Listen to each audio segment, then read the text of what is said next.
A missão principal do Supremo Tribunal Federal é a guarda da Constituição, fundamento inabalável do Estado democrático de direito. Dessa ordem, irradia a promessa de igualdade entre todos os cidadãos perante a lei, sem distinções de identidade, de origem social, de condição econômica ou de posição política.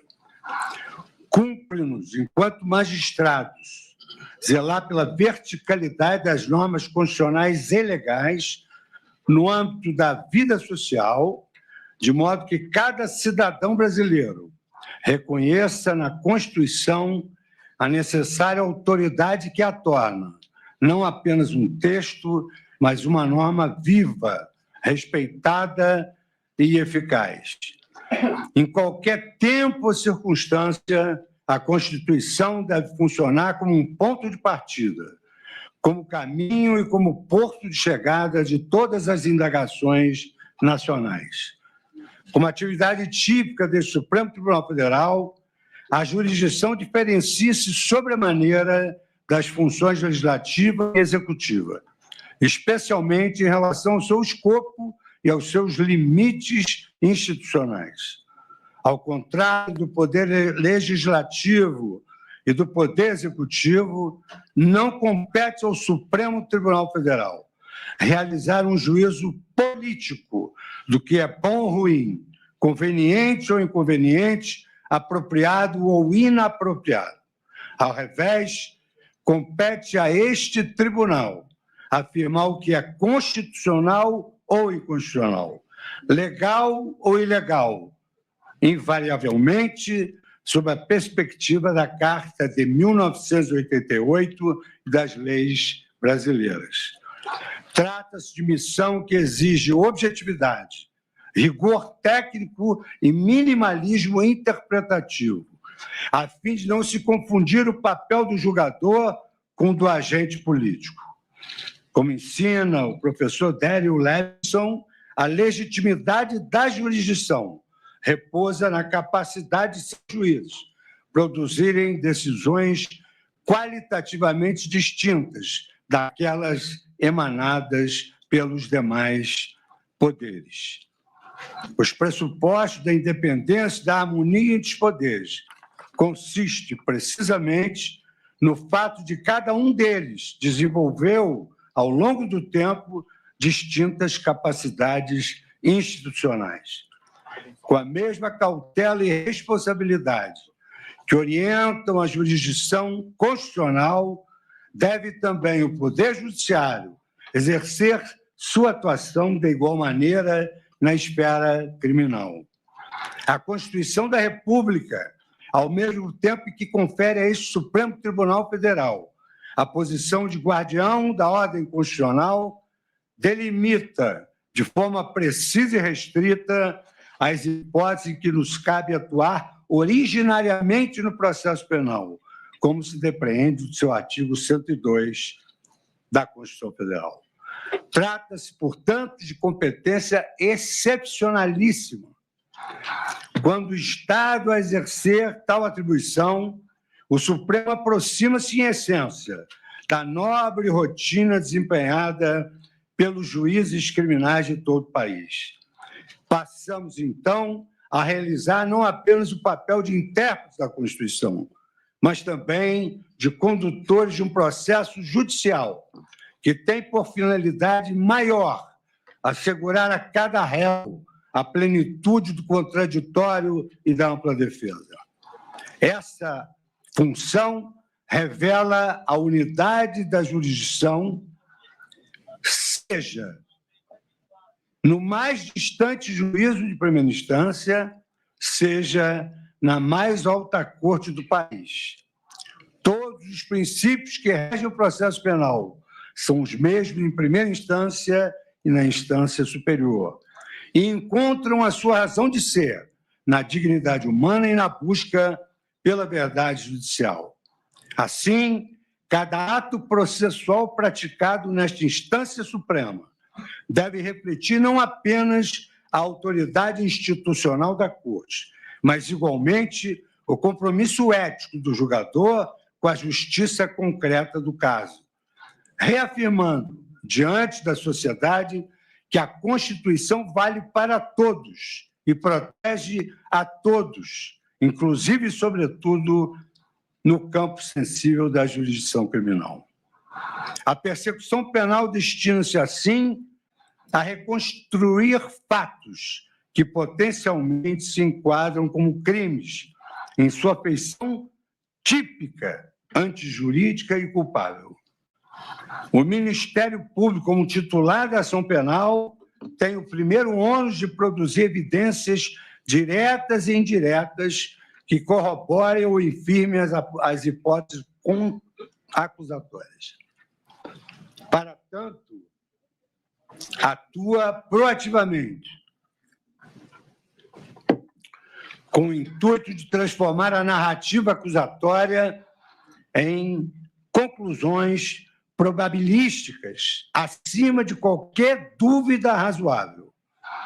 Trata-se de tarefa que exige significativo rigor analítico.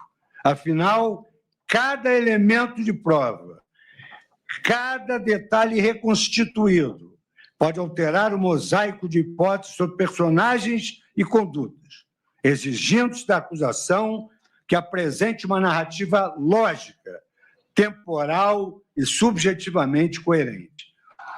O juiz, por sua vez, deve acompanhar a ação penal com distanciamento, não apenas por não dispor de competência investigativa ou acusatória, como também por seu necessário dever de imparcialidade. A despeito dessa limitação, o juiz exerce dois papéis essenciais da jurisdição criminal. Primeiro, funciona como um controlador da regularidade da ação penal, contribuindo para que ela se desenrole nos limites dos direitos e garantias constitucionais e legais. Segundo, é o juiz quem tem a palavra final sobre a justa correspondência entre fatos e provas. Ele é quem firma o juízo definitivo de certeza, distinguindo entre as hipóteses acusatórias e aquelas que se encontram amparadas por evidências concretas. Por isso mesmo, a independência do juiz criminal alicerça-se na racionalidade do seu mistério, afastada do clamor social e político dos processos judiciais. Aqui reside a maior responsabilidade da magistratura: ter firmeza para condenar quando houver certeza e, o mais importante, ter humildade para absolver quando houver dúvida. Essa responsabilidade encontra amparo em doutrinas penais e processuais sedimentadas ao longo dos séculos, cujas regras e princípios trazem parâmetros indispensáveis para uma jurisdição racional, coerente e, sobretudo, justa. Como magistrado da mais alta corte do país, formadores de precedentes vinculantes às demais iniciativas e instâncias do Poder Judiciário, nós laboramos com a plena consciência de que devemos ser exemplo de jurisdição para os mais de 18 mil magistrados brasileiros. Não nos limitamos a decidir litígios isolados. Cada decisão do Supremo Tribunal Federal projeta-se para além das partes do processo, irradiando efeitos normativos e interpretativos que orientarão casos futuros a serem julgados por mais de 90 tribunais do Brasil. Somos, pois, paradigma de interpretação constitucional e farol de coerência jurídica para todo o sistema de justiça. Cada precedente aqui firmado torna-se do patrimônio público da nação, faz parte desse patrimônio, devendo assegurar estabilidade, previsibilidade e segurança à ordem jurídica constitucional.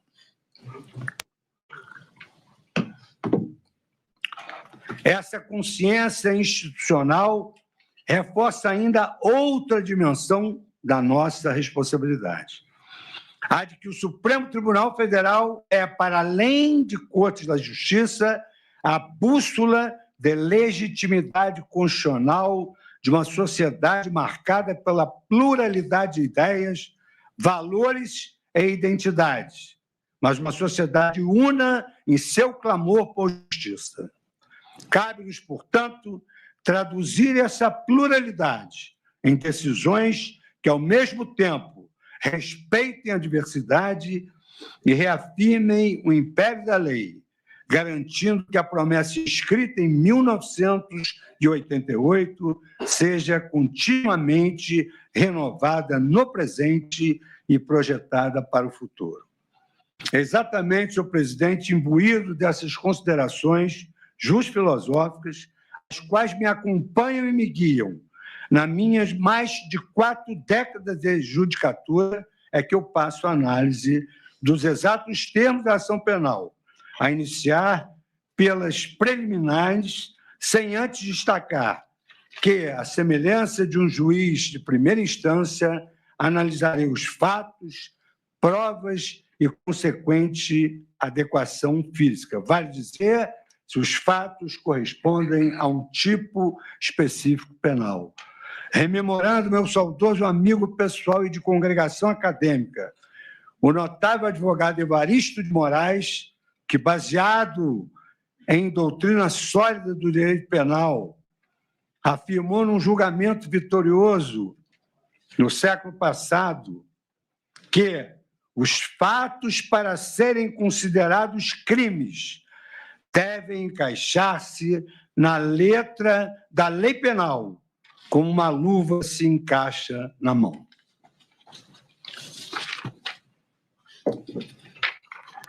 Senhor presidente, seguindo aqui um sumário para que todos os colegas possam acompanhar, eu agora vou me manifestar por uma questão de coerência, porque a regra de supradireito em relação ao juiz e ao processo é que as suas decisões sejam coerentes. Eu vou me manifestar, é evidente que, resumidamente, sobre a primeira liminar de incompetência do Supremo Tribunal Federal e da competência do juízo de primeiro grau. Sinteticamente, o que eu vou me referir é que nós não estamos julgando pessoas com prerrogativa de foro. Estamos julgando pessoas que não têm prerrogativa de foro.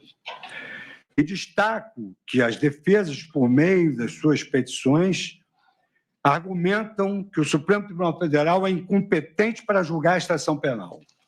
O fundamento apontado é a ausência de autoridade com prerrogativa de foro entre os denunciados, consoante a regra claríssima do artigo 102, inciso 1º da Constituição da República.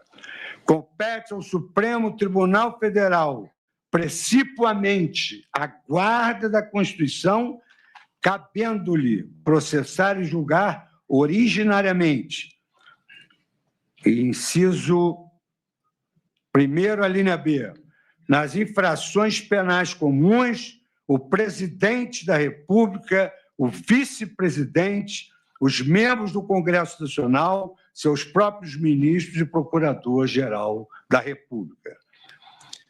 É sabido que o primeiro pressuposto que um juiz deve observar antes de ingressar na análise da peça inicial, da denúncia ou de uma petição inicial é verificar se ele é competente. Isso é um pressuposto para o desenvolvimento regular do processo.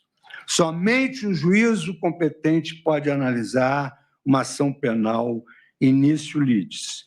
E aqui, senhor presidente, saltando, porque eu vou juntar o voto, saltando várias lições, cito o professor Calamandrei, que leciona que a obediência à competência estrita da Constituição é um dos pilares do Estado de Direito.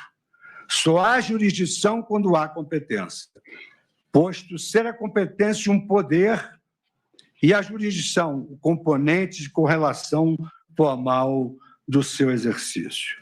Assim se pronunciou também o catedrático da Universidade de Roma, o criador do direito processual contemporâneo, Giuseppe Chioveno, em obra aqui citada, quando assenta que a competência em razão da pessoa, ela se estabelece na ratio da isonomia, da igualdade de todos e também levando em consideração a função pública. Por isso que a competência em razão da pessoa e da função que ela exerce é uma competência absoluta, mercê de a própria Constituição estabelecer uma competência constitucional excepcionalíssima que é inderrogável pela vontade das partes. Cito o criador da Escola Processual do Direito Brasileiro, Enrico Túlio Lima, incorporando, portanto, a sua lição no próprio Brasil, destacando que a incompetência ratione persone, ela é insuperável. Trago à colação o escolho do professor José Frederico Marques e também de José Carlos Barbosa Moreira, que foi um ícone do direito processual e que era um homem respeitado no mundo inteiro, exatamente porque tinha a autoridade da sua doutrina, tinha o argumento da autoridade que se refere a Imperman, que domina os auditórios. O tema de competência originária desta Corte, nos casos de prerrogativa de foro, sofreu inúmeras modificações. Inúmeras modificações. E aqui eu cito todas as modificações que essa competência sofreu e que houve uma certa banalização dessa interpretação constitucional personalíssima.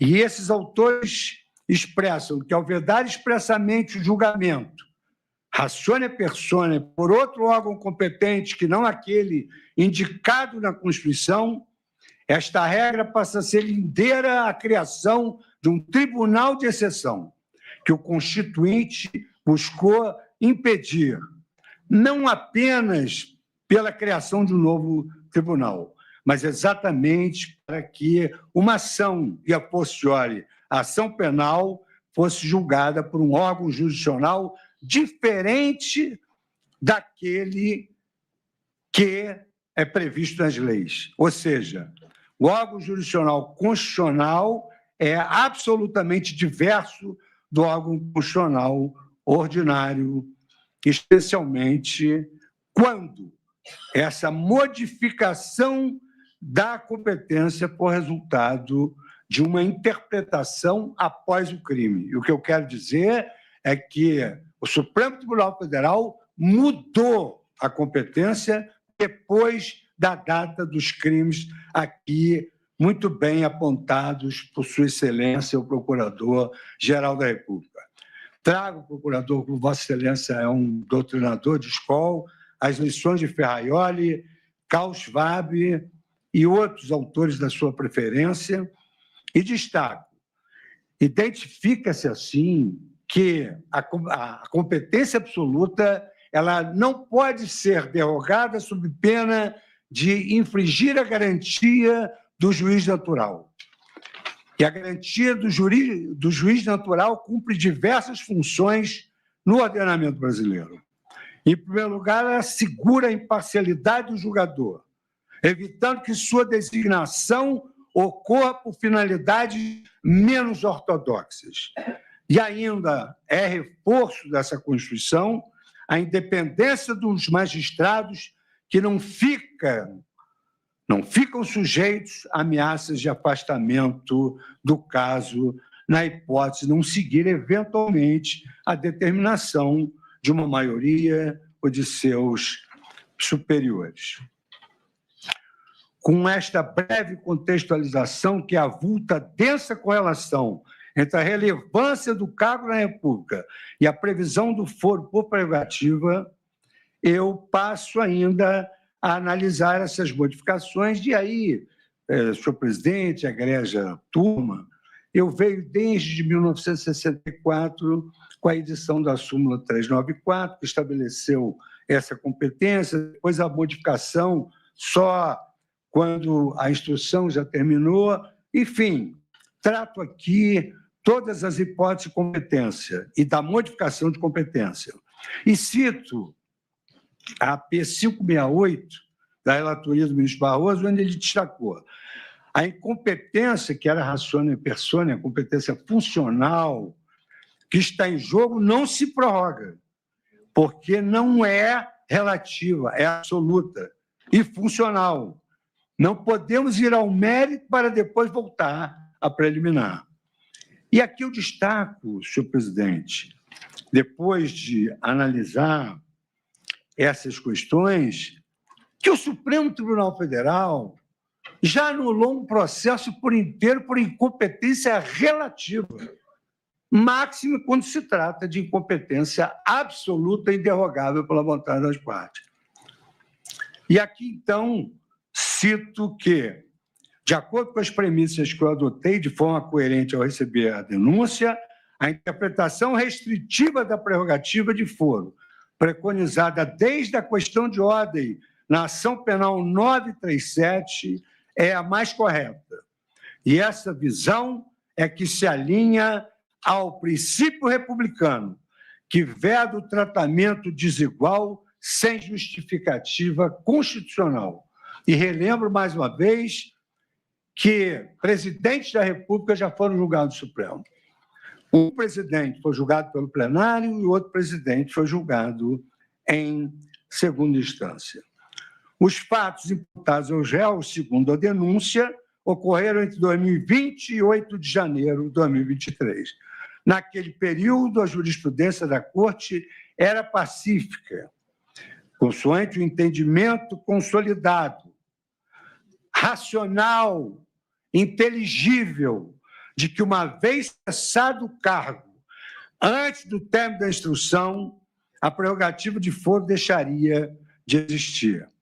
Em caso, os réus deste processo, sem nenhuma prerrogativa de foro, perderam seus cargos muito antes do surgimento do atual entendimento. O atual entendimento é recentíssimo desse ano. A aplicação da tese mais recente para manter esta ação no Supremo, muito depois da prática de crimes, gera questionamentos não só sobre casuísmos, mas, mais do que isso, ofende o princípio do juiz natural e da segurança jurídica. E aqui, senhor presidente, eu faço uma digressão sobre segurança jurídica, cito acórdons, repiso que, sob esse ângulo, devemos relembrar que esta Corte anulou um processo com mais de uma centena de recursos por simples incompetência relativa de foro, e nós estamos diante de uma incompetência absoluta, que é impassível de ser desprezada como vício intrínseco ao processo. De sorte, senhor presidente, que, mantendo a minha coerência que manifestei no recebimento da denúncia, ciente de que, naquela oportunidade, tratava-se de recebimento da denúncia, em que vigorava o princípio indubio pro societate, deixei para o julgamento a análise mais vertical dessas questões. Assim sendo, senhor relator, saltando todas as digressões que aqui fiz sobre o campo doutrinário e jurisprudencial, com as vênias de sua excelência, o dedicado relator, e dos que o acompanharam, meu voto é no sentido de reafirmar a jurisprudência desta Corte, adotada na questão de ordem na ação penal 937. Concluo, assim, pela incompetência absoluta do Supremo Tribunal Federal para o julgamento deste processo, na medida em que os denunciados já haviam perdido os seus cargos. E, como é sabido, em virtude da incompetência absoluta para o julgamento, impõe-se a declaração de nulidade de todos os atos decisórios praticados. De sorte, senhor presidente, que a minha primeira preliminar ela anula o processo por incompetência absoluta. A segunda preliminar, senhor presidente, seguindo a ordem aqui do sumário, é a preliminar de incompetência da turma e a competência do plenário do Supremo Tribunal Federal.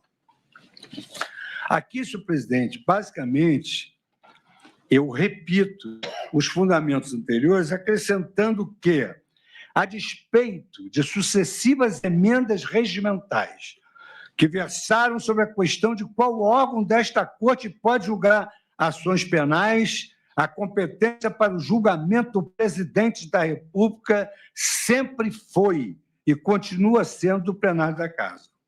Dirão os senhores, é ex-presidente, mas está sendo julgado como tal, porque se é ex-presidente, deveria ir para o juízo de primeiro grau. Mas está sendo julgado como presidente, está sendo julgado como se presidente fosse, essa ação deveria se iniciar no Pleno do Supremo Tribunal Federal.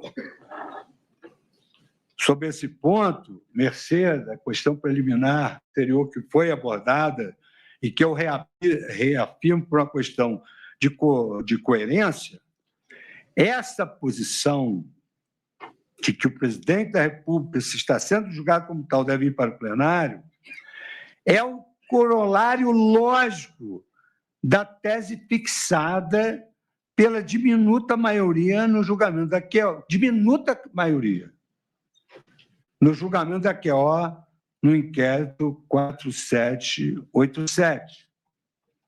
Finalizado, gostaria de fixar a data. Vamos analisar a data dos crimes, julgamento finalizado em 11 de março de 2025. Daí porque entendo prevalente, porque não foi modificada a redação do artigo 5º do nosso regimento interno. Compete ao plenário processar e julgar originariamente, nos crimes comuns, o presidente da República e o vice-presidente da República, o presidente do Senado, o presidente da Câmara dos Deputados, os ministros do Supremo Tribunal Federal e o procurador-geral da República. Essa decisão de 2025 não alterou a emenda que é de 2023. Considerando a cronologia dos fatos supostamente executórios, a denúncia abarca o período de 29 de julho de 2021 a 8 de janeiro de 2023. Nesse intervalo, a autoridade que deteria competência de foro exercia o cargo de presidente, o que mantém a competência do Supremo para o julgamento, mas, vencida a primeira preliminar, no próprio plenário do Supremo Tribunal Federal. Faço um histórico sobre a modificação das emendas. Destaco, não obstante as alterações regimentais, o artigo 5º do Regimento Interno sempre manteve a competência do plenário para o processo de julgamento do presidente da República em crimes comuns. Há uma razão fundamental para isso. O plenário do Supremo Tribunal, instância de deliberação mais importante da mais alta corte do Poder Judiciário brasileiro, bem como missão de julgar os ocupantes de cargos mais elevados e de maior relevância do país, influem na competência do plenário do Supremo Tribunal Federal. Ao rebaixar a competência originária do plenário para uma das duas turmas, estaríamos silenciando as vozes de ministros que poderiam exteriorizar sua forma de pensar sobre os fatos a serem julgados nesta ação penal. E há um dado curioso. A Constituição Federal, em razão do número diminuto, somos 11 ministros, ela não se refere a turmas, ela se refere ao plenário. E seria realmente ideal que tudo fosse julgado pelo plenário do Supremo Tribunal Federal, com a racionalidade funcional que hoje nós temos por força dos nossos instrumentos digitais e de tecnologia e de inteligência artificial. Assim, partindo da premissa de que compete ao plenário o julgamento das ações penais contra alguém que está sendo julgado como presidente da República, e aqui, admitindo-se, isso é importantíssimo, o primeiro caso que foi julgado foi no plenário. O plenário do Supremo Tribunal Federal julgou o primeiro caso de uma pessoa, de um cidadão carente no plenário do Supremo Tribunal Federal. Um homem sem qualquer prerrogativa de foro. E isso induz a que, sendo a tese a mesma, gravitando sobre os mesmos fatos, que deve-se respeitar a denominada perpetuatio jurisdictionis pela conexão, ou seja, se ali começou, no plenário, ali deveria ter sido julgado todo o processo por conexão, como aponta não só a doutrina, mas também a jurisprudência. E eu trago aqui a ação penal 1060 do Supremo Tribunal Federal, 2024. Mesmo sem ocupar cargo que lhe garantisse a prerrogativa de foro, o réu Aécio Lúcio Costa Pereira foi julgado no plenário, com sua competência estendida por conexão a outros réus.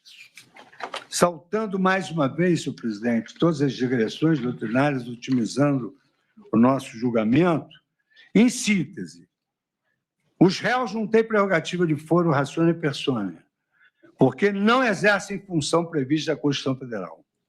Se estão sendo processados com ainda ocupantes de cargos com prerrogativa, a competência do Supremo Tribunal, é da plenária do Supremo Tribunal Federal.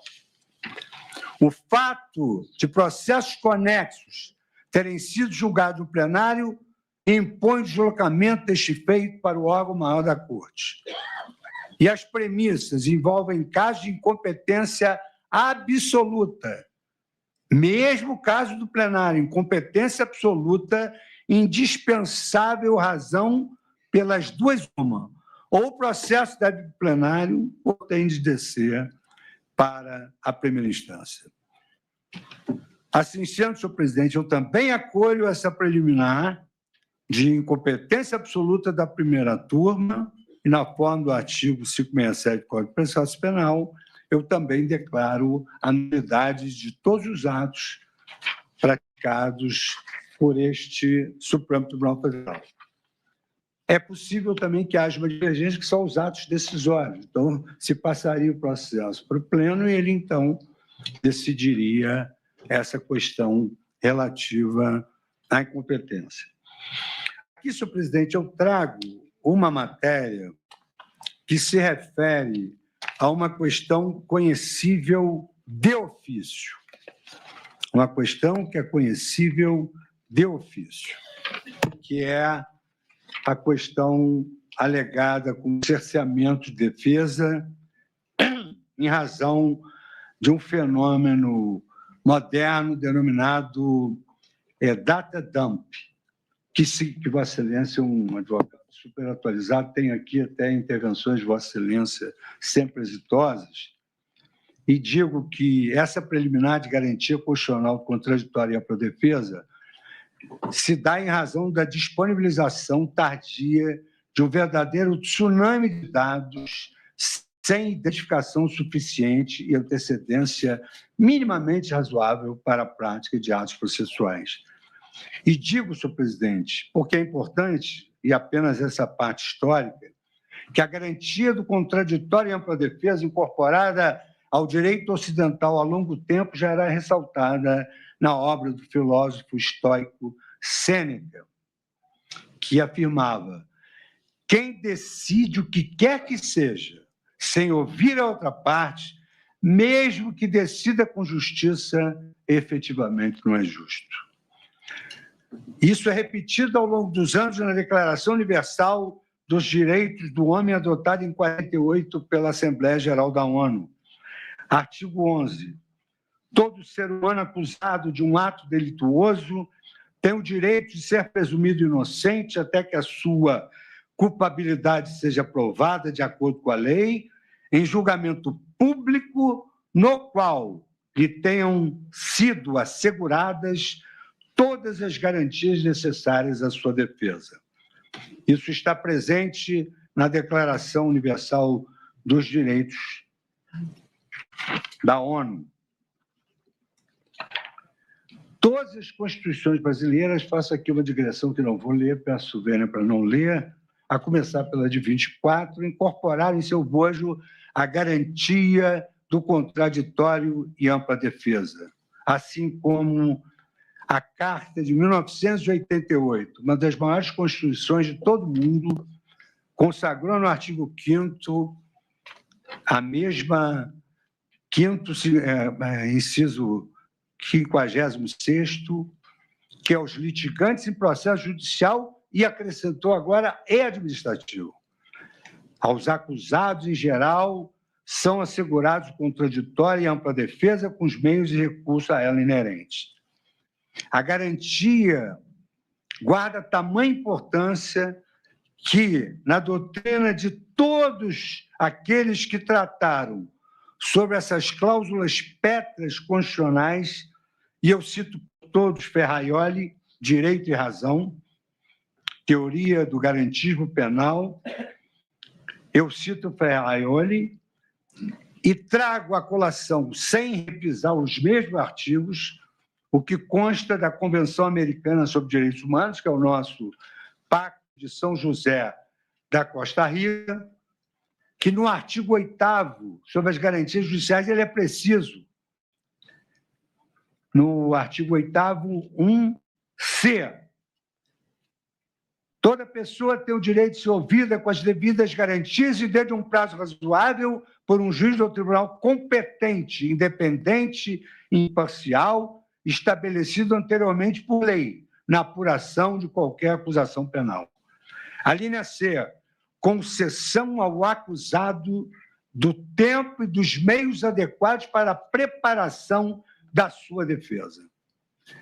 O mesmo regramento encontra-se no Pacto Internacional sobre Direitos Civis, onde ali se destaca que toda pessoa acusada tem o direito de plena igualdade e de diversas garantias, dentre as quais destaca a linha P do artigo 3º, de dispor de tempo e dos meios necessários à preparação da sua defesa.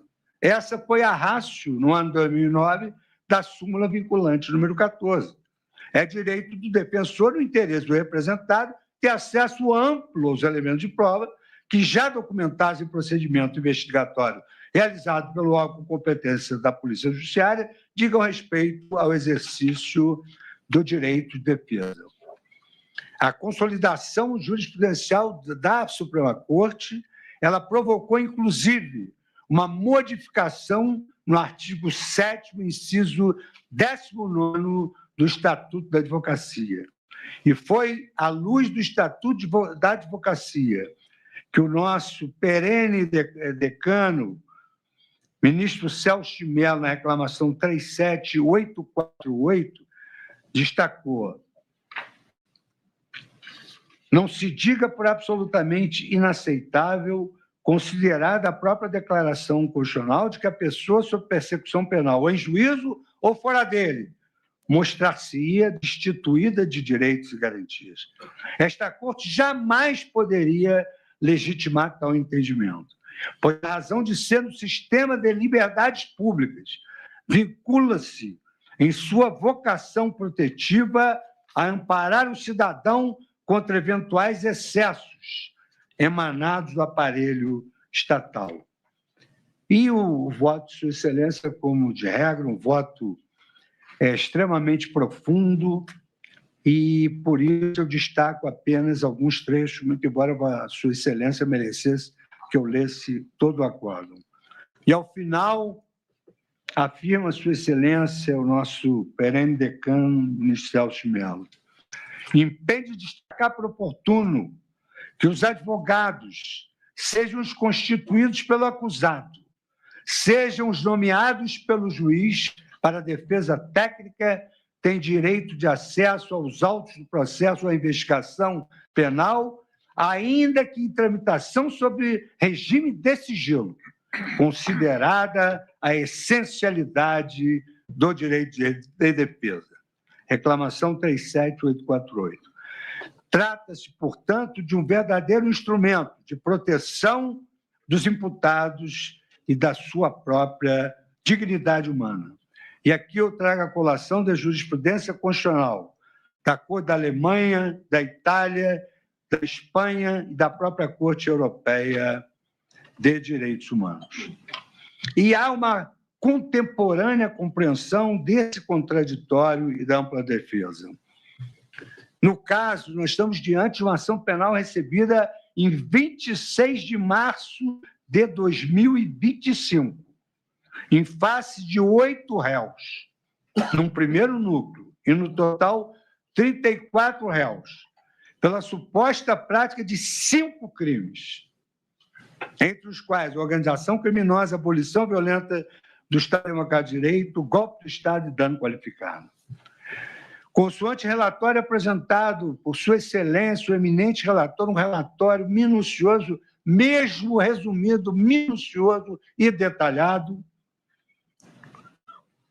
Esse relatório apresentado entre os dias 19 de maio de 2025, nessas sessões, e na sessão de 2 de junho de 2025, foram realizadas, segundo o relatório, a ouvida de 52 testemunhas, com um interrogatório de 8 réus, sendo realizado nos dias 9 de junho de 2025 e 10 de junho de 2025. E o julgamento iniciado em 29 de setembro de 2025. Transcorreram, portanto, 161 dias entre o recebimento da denúncia, que, diga-se de passagem, com primor de Sua Excelência, o Procurador-Geral da República contava com 272 páginas, e o início do julgamento com cerca, portanto, de 5 meses. Estou há 14 anos no Supremo Tribunal Federal. Julguei processos complexos,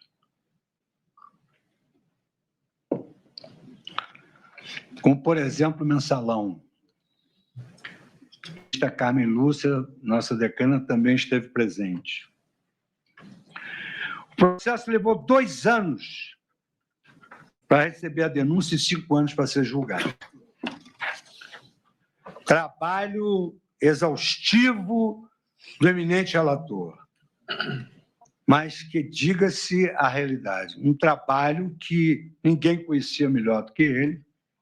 Agora eu vou ter a falsa modéstia, ministro Alexandre, de dizer que eu procurei analisar cada detalhe do seu trabalho muito denso, daí eu ter analisado todas essas páginas, e entender que, até para mim, elaborar esse voto foi motivo de extrema dificuldade, eu vou dizer por quê. Não é um processo simples, e já não seria tão somente pelo número de denunciados e de testemunhas. Mas, em caso, salta aos olhos a quantidade de material probatório envolvido. Reportagem que foi ao ar em fevereiro de 2025 já indicava que a Polícia Federal havia apreendido 1.200 equipamentos eletrônicos dos envolvidos, 1.200 equipamentos eletrônicos, e logrado extrair 255 milhões de mensagens de áudio e vídeo, com peritos federais elaborando 1.214 laudos. Foi exatamente nesse contexto que as defesas alegaram cerceamento de defesa, em razão dessa disponibilidade tardia, que apelidei de um tsunami de dados que, no direito anglo-saxônico, se denomina de document dumping, e sem indicação suficiente e antecedência minimamente razoável para a prática dos atos processuais. Eu não sou um expert nesse assunto, mas a quantidade chega a 70 terabytes. Eu fui pesquisar isso, fiquei até... Nem acreditei, porque são bilhões de páginas. E já apenas em 30 de abril de 2025, portanto, mais de um mês após o recebimento da denúncia, e menos de 20 dias antes do início da oitiva das testemunhas, foi proferida a decisão deferindo acesso à íntegra de mídias e dos materiais apreendidos na fase investigativa. Apenas em meados de maio, cerca de 5 dias antes do início da oitiva das testemunhas, a Polícia Federal enviou links de acesso para as defesas de um SharePoint. E, não obstante, os arquivos totalizassem 70 terabytes. 70 terabytes. Pastas e arquivos que se encontravam sem qualquer nomenclatura adequada ou índice que permitisse uma efetiva pesquisa, como também senti essa dificuldade e, por uma questão de fidelidade, dizer que não só o ministro Alexandre de Moraes me mandou todos os discos, enfim, todos esses 70 terabytes, e também me convidou para assistir o depoimento das testemunhas. Como se não bastasse, novos arquivos foram incluídos no curso da instrução processual, inclusive em 15 de junho de 2025.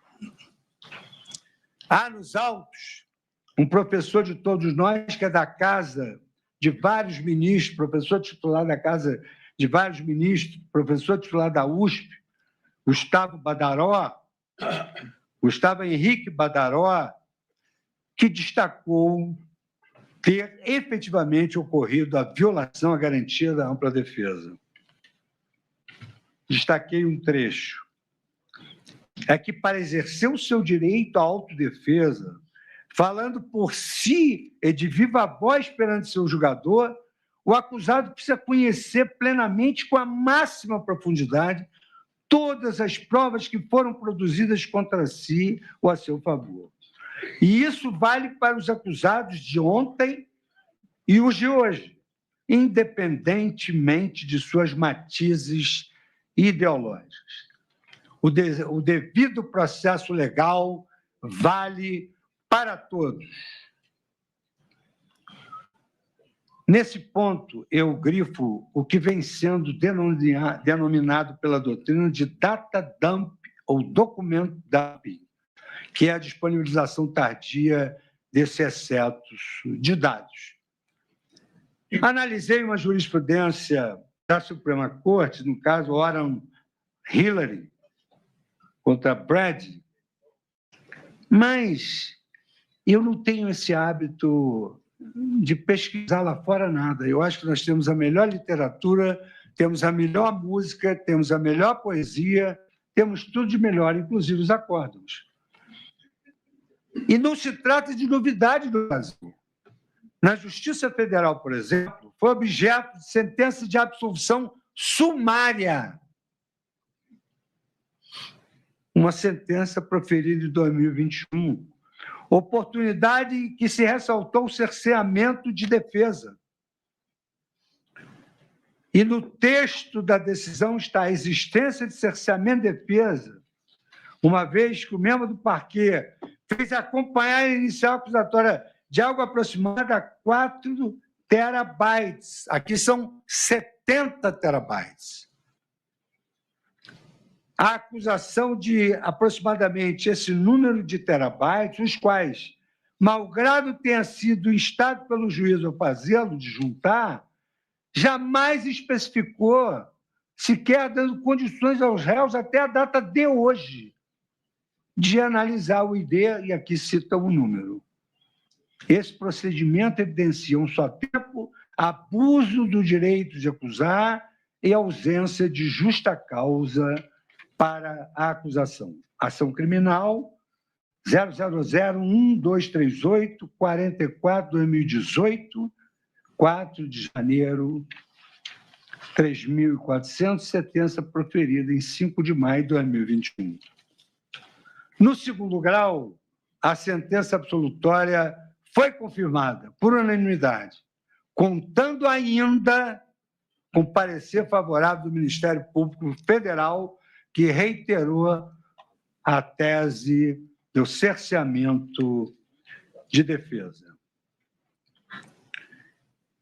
Aqui, senhor presidente, eu também trago uma doutrina que vai ser anexada aos autos, está anexada aos autos, eu estou evitando me estender, do professor Orrin Kerr, professor de Stanford, em que ele trata dessa questão do document dumping.